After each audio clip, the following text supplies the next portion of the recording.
we have more oil and gas and coal and energy than any other country in the world by far. No, for whatever reason, God was very good to us. He gave us the greatest. We didn't use it. We started to use wind. Wind doesn't work. They started to use solar panels that took over the land all over the Midwest, where the farmers said, "What happened to my land?" They'd have a 10-mile by 10-mile solar field that they couldn't farm. The most valuable farming land in the world, probably the most vibrant in the world. And they put solar plants all over the place. It's ridiculous. Big, massive black fields of solar that all comes out of China, or plastic, all comes out of China. But we have the greatest amount of energy in the world, and we're dealing with South Korea, as you know, in Alaska, and we're going to be making a deal, a joint venture with South Korea. Japan is involved also, very strongly involved.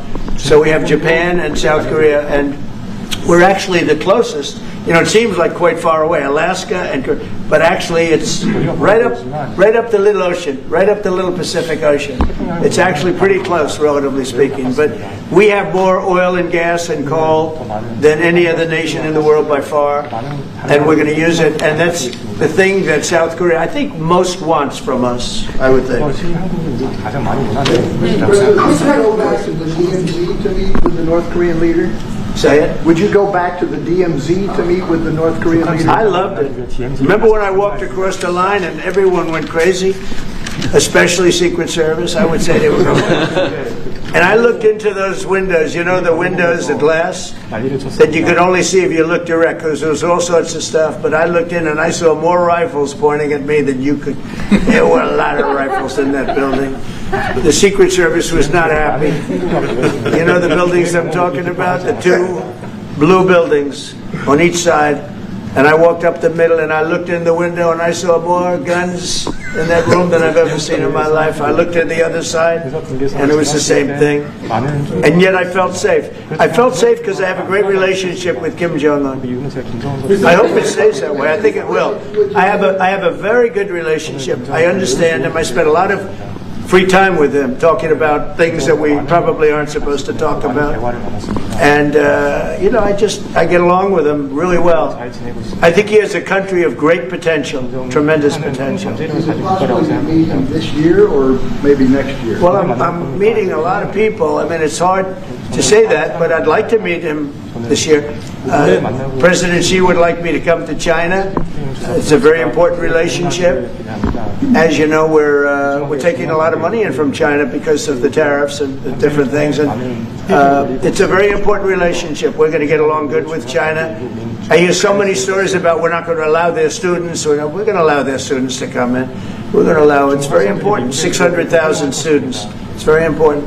But we're going to get along with China. But it's a different relationship that we have now with China. It's a much better relationship economically than it was before. With Biden, boy, what he allowed that, I mean, they just took him to the cleaners. You know the expression? They took him to the cleaners. I'm sure they have an equal expression in South Korea, but they took that guy out for a ride like nobody's ever been ridden before. Terrible. But we have a very strong relationship, Howard, I would say, economically with China now, getting much better. They have to give us magnets. If they don't give us magnets, then we have to charge them 200% tariff or something, you know. But we're not going to have a problem, I don't think, with that. I think that's perhaps behind us. You know, China intelligently went and they sort of took a monopoly of the world's magnets. And nobody needed magnets until they convinced everybody 20 years ago, let's all do magnets. There were many other ways that the world could have gone. But so it'll take us probably a year to have them. We're heavy into the world of magnets now, only from a national security standpoint. But we have a powerful thing. It's airplane parts. They have many Boeing jets. You know, they had 200 jets that didn't fly. And I've sent them all, based on his word, I sent them all of the parts so their planes can fly. I could have held them back. I didn't do that because of the relationship I have. And their planes are now flying. You know, we had 200 of their planes were unable to fly because we were not giving them Boeing parts purposely, because they weren't giving us magnets. Therefore, we weren't giving them. But we have a much more powerful thing, that's tariffs. If we wanted to put 100%, 200% tariffs on, we wouldn't do any business with China. And, you know, it would be okay, too, if we had to. But the magnet situation, we have tremendous power over them, and they have some power over us with magnets. We're going to have a lot of magnets in a pretty short period of time. In fact, we'll have so many we won't know what to do with them. But you know the story. It's a very interesting history with magnets. And it really is because presidents, not being business people, they allowed that to happen. And they shouldn't have. But we have much more. I mean, look, in terms of playing the cards, we have much bigger and better cards than they do. But with that being said, I think we have a great relationship. I spoke to President Xi fairly recently, and at some point, probably during this year or shortly thereafter, we'll go to China.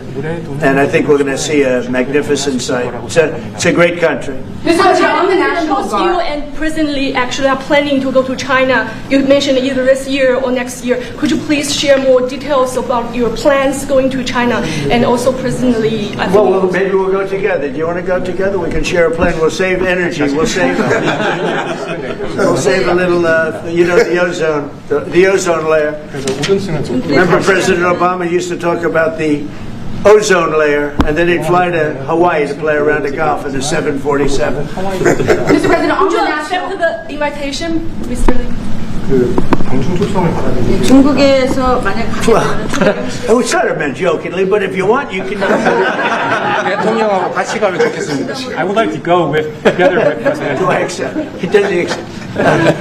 If you want to go, I'm going to get special permission. I'm sure you can go, but we're going to have a great relationship with China. I mean, it's happening. You see it. It's happening. 중국과 좋은 관계를 가질 것입니다. 이미 그 They have some cards. We have incredible cards, but I don't want to play those cards. If I played those cards, that would destroy China. I'm not going to play those cards. Mr. President, on the National Guard, you've talked a lot about Democratic-run cities and states. Yeah. Would you also consider sending the National Guard into red states and red cities that are also seeing high crime? Sure, but there aren't that many of them. If you look at the top 25 cities for crime, just about every one of those cities is run by Democrats. And you know, one of the bad things they did, cashless bail, if you look back on time, when they allowed a murderer out that afternoon, you know, he'd kill somebody and then a couple of hours later he's walking the streets again, oftentimes killing again rapidly. Cashless bail is a disaster. You saw we had a news conference today on that. We're wiping it out in D.C., immediately wiping it out. It started in New York, I must tell you, and it's been a horrible thing for crime, especially violent crime. So we're going to end cashless bail, yes. Thank you. when will you deploy to Chicago, and how long are you keeping troops here in Washington, D.C.? Discussion. I really want to be appreciated. You know, when we go into a city and wipe out the crime, so D.C., it sounds so horrible. I'm embarrassed to say it in front of you because they don't have anything like this. Washington, D.C., sir, has not had a murder in 11 days. Now, he's saying that's a horrible thing to hear because they don't have murders for ever. But Washington, D.C., if you go back and check, it's been many years since we went a week without having a murder. Now we haven't had, and I would say that Washington, D.C. right now is much safer than Seoul. You know why? Because we have a friendly neighbor. We have more friendly neighbors. You have a different kind of problem. We all have different problems. But Washington, D.C. is a very safe city right now. People are going out to dinner. Restaurants are opening. Restaurants that were going to close are now going to stay open.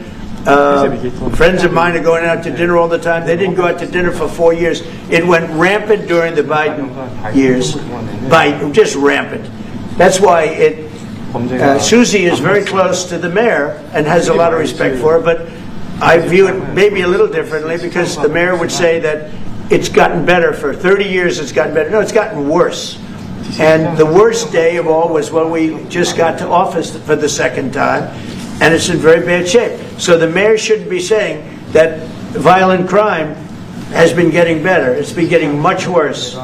And the day I took office, it was the worst. And we did some minor things, made it a little bit better, but then we said, look, we got to stop it because too many people are getting killed.